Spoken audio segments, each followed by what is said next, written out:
So hey guys, welcome to my new video.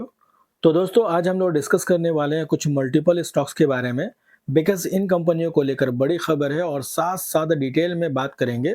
तो video दोस्तों बहुत ही ज़्यादा इंपॉर्टेंट रहने वाला है, तो बिना स्किप के ज़रूर देखें। और दोस्तों, अगर आप चैनल में नए हैं तो चैनल को सब्सक्राइब कर दें, बेल आइकन को प्रेस कर दें, ताकि इसी तरीके से इंपॉर्टेंट नोटिफिकेशन सबसे पहले आपको मिलते रहेंगे। तो चलिए शुरुआत कर लेते हैं पहली कंपनी के साथ, जिसका नाम है दोस्तों टाटा पावर लिमिटेड। अब देखिए, टाटा पावर के बारे में पहले भी हमने कई बार डिस्कस किया है। अब देखिए, फ्राइडे के दिन आप देखोगे तो बाजार बंद होने के बाद टाटा ग्रुप का एक बड़ा ऐलान देखने को मिला।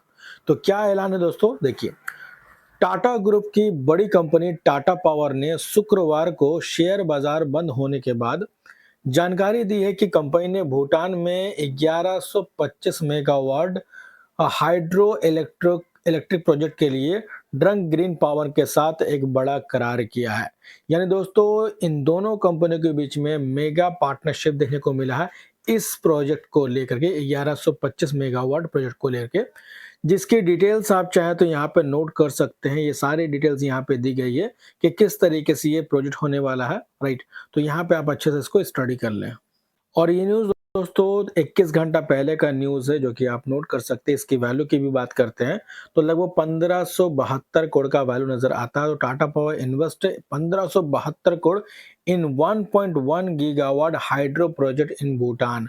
तो भूटान के लिए काफी बड़ा प्रोजेक्ट देखने को मिल रहा है दोस्तों। और उसी से रिलेटेड ये सारी खबरें यहाँ पे भी आप चाहें तो नोट कर सकते हैं। और इसी के साथ साथ हाल ही में जो क्वार्टर 2 के नंबर पेश किए गए थे, एक बार उस पर भी नजर डालिए।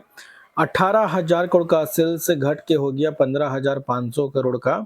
नेट प्रॉफिट था 1262 करोड़ का, घट के हो गया 1245 करोड़। तो इस बार दोस्तों क्यू एंड क्यू बेसिस पे नंबर थोड़े से प्रेशराइज थे। वहीं अगर पिछले साल से कंपेयर करेंगे तो पिछले साल से 15,698 करोड़ का सेल्स घट के हो गया 15,500 करोड़। तो वाइन वाई बेसिस पे फॉल हुआ सेल्स के अंदर। लेकिन नेट प्रॉफिट 1,093 करोड़ से बढ़ के हो गया 1245 करोड़। तो प्रॉफिट के अंदर वाइन वाई जम देखने को मिला। हालांकि दोस्तों, इस बार क्वार्टर 2 के जो नंबर रहे टाटा पावर के, वो कुछ खास देखने को नहीं मिले। जैसा कि टाटा मोटर के भी नंबर हमने देखे थे कि कुछ खास देखने को नहीं मिले थे। इसी के साथ साथ दोस्तों, बैलेंस शीट के ऊपर भी काफी कुछ चेंज हुआ है। जैसा कि आप सभी को पता है कि टाटा पावर का जो बैलेंस शीट है, उसमें डेट अगर देखोगे कर्ज, वो दोस्तों 62,866 करोड़ था, जो कि बढ़ के हो गया 70,083 करोड़। अब किसी भी कंपनी के ऊपर जब कर्ज बढ़ता है तो ये तो बिल्कुल भी अच्छी बात नहीं होती है। वही चीज हमें देखने को मिली है। इसी के साथ साथ टोटल एसेट्स की बात करते हैं तो 1,56,000 करोड़ से बढ़ के हो गया 1,63,000 करोड़। तो एसेट्स बढ़े हैं, लेकिन कर्ज भी यहाँ पे बढ़ता हुआ नजर आया। हालांकि आपको इस कंपनी का नंबर इस बार के कैसा लगा कमेंट कर जरूर बताएं। और जो न्यूज निकल के आई कंपनी के लिए, वो कैसा लगा इस बारे में भी बताएं।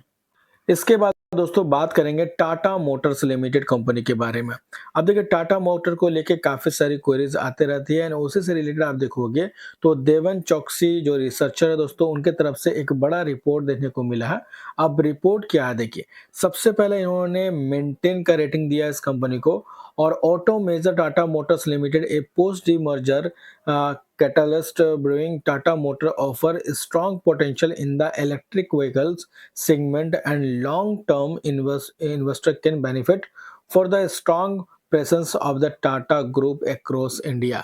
तो दोस्तों, बताया जा रहा है एक रिसर्च के मुकाबले, इनका जो रिसर्च है देवन चौकसी का रिसर्च, उनके मुताबिक दोस्तों, अगर आप लॉन्ग टर्म इन्वेस्टर है टाटा मोटर्स के, तो ईवी के अंदर इनका काफी बड़ा मार्केट है और इससे अच्छा बेनिफिट कंपनी को हो सकता है ईवीज के वजह से। एंड उसी से रिलेटेड यहाँ पे सारी अपडेट दी गई है। तो आप चाहें दोस्तों, इन सभी चीज़ों को आप अच्छे से एनालाइज कर सकते हैं। इसके बाद बात करेंगे thyro care technologies limited company के बारे में, जिन्होंने बोनस अनाउंस किया है, जो कि रेशियो 2:1 का है। यानी दोस्तों, अगर आप इस कंपनी के एक शेयर को होल्ड करते हैं तो बदले में 2 शेयर मिलेंगे बोनस के रूप में, जिसका रिकॉर्ड डेट है 28 नवंबर 2025 का। 51 मिनट पहले का ही अपडेट है, राइट। तो ये दोस्तों, अगर आप इस कंपनी के शेयर होल्डर हैं तो इसी महीने 28 नवंबर का डेट नोट कर सकते हैं। और अगर आप इस कंपनी के शेयर होल्डर नहीं हैं तो आप इसको इग्नोर करके भी चल सकते हैं। इसके बाद बात करेंगे सेकंड स्टॉक के बारे में, जो कि है दोस्तों भारत इलेक्ट्रॉनिक्स लिमिटेड। और इस कंपनी के बारे में भी हमने कई बार डिस्कस किया है। स्ट्रॉन्ग एग्जीक्यूशन देखने को मिलता है इस कंपनी के अंदर, काफ़ी बड़ा ऑर्डर बुक भी अवेलेबल है और इस कंपनी को लेके कई सारे एक्सपर्ट्स की बात करते हैं, वो पॉजिटिव कंसिडर कर रहे हैं। बट दोस्तों किसी भी एक्सपर्ट की बात मानने की ज़रूरत नहीं है। पैसा आपका तो इन्वेस्टमेंट की स्ट्रेटजी भी आपकी खुद की होनी चाहिए। किसी के भी कहने से बाय और सेल बिल्कुल भी नहीं करना चाहिए। तो चलिए इस कंपनी के बारे में जानते हैं। सबसे पहले देखो, ये कंपनी काफ़ी पुरानी है, 1994 की कंपनी है और दोस्तों ये मैन्युफैक्चर और सप्लायर है इलेक्ट्रॉनिक इक्विपमेंट एंड सिस्टम से रिलेटेड, जो कि डिफेंस सेक्टर को सप्लाई करती है। और इसके अलावा इस कंपनी का मार्केट कैप 3,04,343 करोड़ का है, जो कि एक लार्ज कैप क्वालिटी का स्टॉक है। इसी के साथ-साथ दोस्तों हाल ही में जो क्वार्टर 2 के अर्निंग्स पेश किए गए हैं, वो भी काफ़ी डिसेंट रहे। 4400 करोड़ का सेल्स बढ़ के हो गया 5700 करोड़। नेट प्रॉफिट था 969 बढ़ के हो गया 1287 करोड़। तो क्यू एंड क्यू बेसिस पे नंबर काफ़ी अच्छे रहे। इसके अलावा बैलेंस शीट के ऊपर भी अगर देखोगे तो डेट कंपनी के ऊपर ना के बराबर था कर्ज, जो कि 61 करोड़ था, वो भी घट के हो चुका 59 करोड़।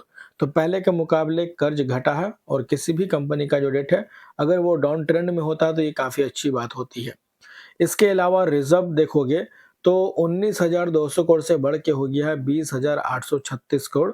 और कैश इक्विवेलेंट देखेंगे तो करंटली कैश इस कंपनी के पास 8,117 करोड़ का है एंड टोटल एसेट्स भी इंक्रीज हुआ है। 40,800 करोड़ से बढ़ के हो गया 42,900 करोड़ का। यानी लमसम हम देखो तो 2100 करोड़ के आसपास का कर्ज, टोटल एसेट्स इनका इंक्रीज होता हुआ नजर आया। इसके अलावा शेयर होल्डिंग पैटर्न अगर चेक करेंगे तो majority of stake promoters hold करती है, 51% से ज़्यादा। और प्रमोटर इनके दोस्तों प्रेसिडेंट ऑफ इंडिया यानी गवर्नमेंट कंपनी है, पीएसयू कंपनी है। एफआईज की होल्डिंग 18.56 से घट के हुआ 18.14%।